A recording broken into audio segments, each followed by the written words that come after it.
Good evening viewers.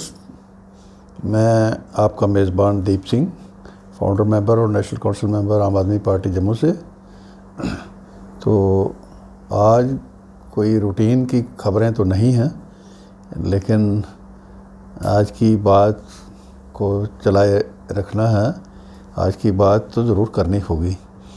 तो आपको पता होगा, हमारे प्रधानमंत्री मोदी जी 15 साल गुजरात के चीफ मिनिस्टर रहे हैं, और गुजरात की चीफ मिनिस्ट्री के दौरान ही एक शोशा खड़ा किया गया सारे भारत में, गुजरात मॉडल। गुजरात मॉडल किसी ने कहाँ जाके देखना था, किसने देखना था? तो कॉरपोरेट हाउस के मीडिया हाउसेस ने मदद की। एक वेल प्लान तरीके से गुजरात मॉडल का ढिंढोरा पीटा गया, और कांग्रेस की करप्शन, कांग्रेस की नाकामियों को, उनकी वजह से लोग ऑलरेडी परेशान थे। तो उस मौके का फ़ायदा उठाते हुए उस गुजरात मॉडल का एक प्रोपेगेंडा करके मोदी जी प्रधानमंत्री भारत के बन गए। अब साथियों, उसके बाद गुजरात मॉडल की बात तो बंद होगी। अब मॉडल की बात उसके बाद किसकी चली? हमारे अरविंद केजरीवाल जी ने दिल्ली में as a chief minister take over किया। तो जिस तरीके से उन्होंने लोगों की बेसिक नीड्स को समझा, एजुकेशन को ठीक करने का एक प्रण किया उन्होंने, हेल्थ सेक्टर में उसको कैसे ठीक किया, सोशल रिफॉर्म्स में जो बेसिक चीज़ें थी, जो गरीब लोगों की जो डे टू डे की समस्याएं थी, उन पर काम करके उन्होंने बड़ी मेहनत करके 5-6 साल में दिल्ली का एक सही मायनों में दिल्ली कैपिटल है। यहाँ गोदी मीडिया के अलावा बड़ा इंटरनेशनल मीडिया भी होता है, दूसरा मीडिया भी होता है। तो यहाँ की वो अच्छी चीज़ें, जो काम की चीज़ें, उनका प्रचार बाहर की दुनिया तक पहुँचा, जिसकी मिसाल आप दी जा सकती है। आप सब जानते हैं किस तरीके से आज बाहर की दुनिया के लोग दिल्ली के काम को सराह रहे हैं। ये सब के लिए खुशी की बात है। तो अब जब से दिल्ली मॉडल जो सच में मॉडल बन के बाहर उजागर हुआ, उसके बाद अब साथियों थोड़े दिनों के बाद गुजरात में, हिमाचल में असेंबली इलेक्शन होने वाले हैं। तो हमारी आम आदमी पार्टी के नेता केजरीवाल जी ने वहाँ जाके गुजरात में जो देखा, गुजरात के मॉडल की सच्चाई देखी, उसको हाईलाइट करना शुरू किया। तो उसका असर ये हुआ कि आज पिछले 4-5 दिन में आपने देखा होगा, हमारे होम मिनिस्टर अमित शाह जी, वो भी गुजरात से हैं। तो उनको यकायक 27 साल वहाँ अपनी हुकूमत चलाने के बाद यकायक स्कूलों में स्कूल खोलने याद आ गए, स्कूलों के सुधार की बात याद आ गई। तो ये सारा क्रेडिट असल में अरविंद केजरीवाल जी की पॉलिटिक्स को जाता है। उन्होंने वहाँ जाके गुजरात के लोगों को बताया कि मॉडल क्या होता है। आप दिल्ली में आइए, देखिए, लोग, गुजरात के लोग कारोबारी हैं, पढ़े लिखे हैं, होशियार हैं, वो सारी चीज़ों से इन टच हैं। दिल्ली की डेवलपमेंट्स उनसे छुपी नहीं है। तो जब केजरीवाल जी ने वहाँ जाके लोगों को बताया, तो एक बड़ा जो फेवर है वो गुजरात में आज आम आदमी पार्टी के साथ जुड़ रहा है, बड़े लोग जुड़ रहे हैं। हम उम्मीद करते हैं कि ये जो दिल्ली के विकास की जो किरण है, जो ये करंट है, ये गुजरात में भी जाएगी, और अरविंद केजरीवाल जी की कामयाबी के झंडे वहाँ भी गाड़ेंगे। आज इसी संपर्क में आज एक रिपोर्ट छपी है कि 27 साल बीजेपी गुजरात में 27 साल से रूल कर रही है। तो आज की डेट में साथियों 3 लाख करोड़ का कर्जा है गुजरात पर।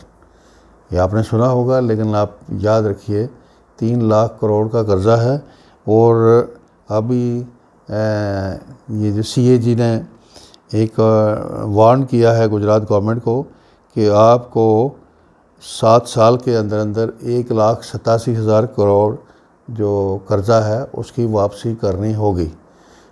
तो इन चीज़ों ने, ये जो मोदी जी का, अमित शाह जी का जो गुजरात मॉडल था, जो शोशेबाजी वाला मॉडल, उसको बुरी तरह से एक्सपोज किया है। तो हम उम्मीद करते हैं कि ये सच भारत के लोग सभी जानेंगे, और सभी अपने सुधार के लिए ठीक रास्ता अपनाने की कोशिश करेंगे। इसी तरह आज हमारी फॉर्मर चीफ मिनिस्टर थी यहाँ या महबूबा मुफ्ती जी, उनका भी एक स्टेटमेंट छपा है एक अखबार में कि भारतीय जनता पार्टी की गवर्नमेंट जो है जम्मू कश्मीर में करप्शन ख़त्म करने में फ़ेल हो गई है। तो इसमें कोई झूठ नहीं है।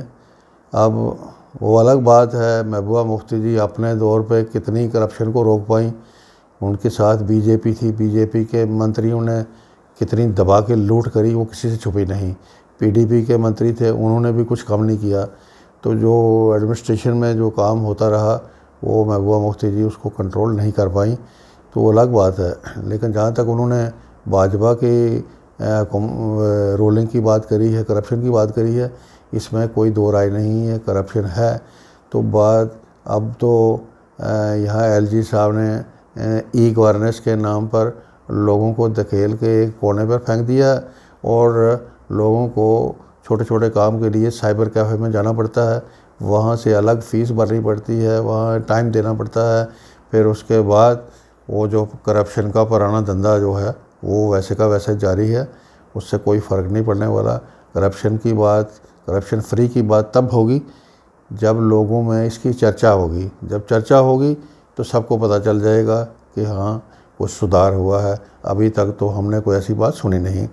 इसी तरह इसी के साथ साथ एक और ख़बर लगी हुई है कि JKPCC employees seek release of pending salaries. तो हमारी JKPCC Jammu Kashmir project construction corporation एक कॉरपोरेशन है। वो कॉरपोरेशन भी एक लूट का अड्डे के तौर पर मशहूर रही है। यहाँ जो भी ऑफिसर जो सरकार के पॉलिटिशियन के चहेते थे वो डिप्यूट होते रहे, उन्होंने दबा के लूट करी है और एक प्रॉफिटेबल बनाया जा सकता था उस कॉरपोरेशन को।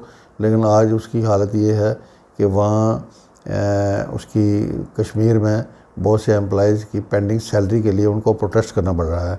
इसी तरह हमारी जो कॉरपोरेशंस हैं, रोड ट्रांसपोर्ट कॉरपोरेशन है, टूरिज़्म डेवलपमेंट कॉरपोरेशन है, जितनी भी कॉरपोरेशंस हैं, कभी आपने सुना नहीं होगा हमारी किसी कॉरपोरेशन ने कोई प्रॉफिट दिखाया हो। उसका बेसिक कारण ये है कि हमारे जो नेता लोग हैं, जो पिछली सरकारें रहीं, जो अब सरकार है, इनके अंदर वो नीयत नहीं कि उस भ्रष्टाचार को ख़त्म करने के लिए एक सोच होती है, एक नीयत होती है। एक फ़ैसला लेने में दमखम दिखाना पड़ता है जो कम से कम भाजपाइयों में भी नहीं है। तो हमारा मानना ये है, ऐसे में ये जो इस किस्म की शोशेबाजी रोज़ के रोज़ सुन के आदमी तंग हो जाता है। तो हमारी रिक्वेस्ट होगी, जो भी कोई किसी के साथ कोई करप्शन, कोई तंग करने वाला, कोई किसी से करप्शन मांगता है या उसके सामने करप्शन दी जाती है, जो भी उसको किसी को पता चलता है, जिस चीज़ का पता चलता है, आज सोशल मीडिया का ज़माना है, गोदी मीडिया तो आपको स्पेस देगा नहीं। सोशल मीडिया आपके पास है तो मेहरबानी करके सबका फ़र्ज़ बनता है, जो भी कोई ऐसा करप्शन रिलेटेड इंसिडेंट हो, कोई डील हो, उसका ज़िक्र सोशल मीडिया में करके हम एक सोसाइटी की खिदमत कर सकते हैं। बहुत बहुत शुक्रिया।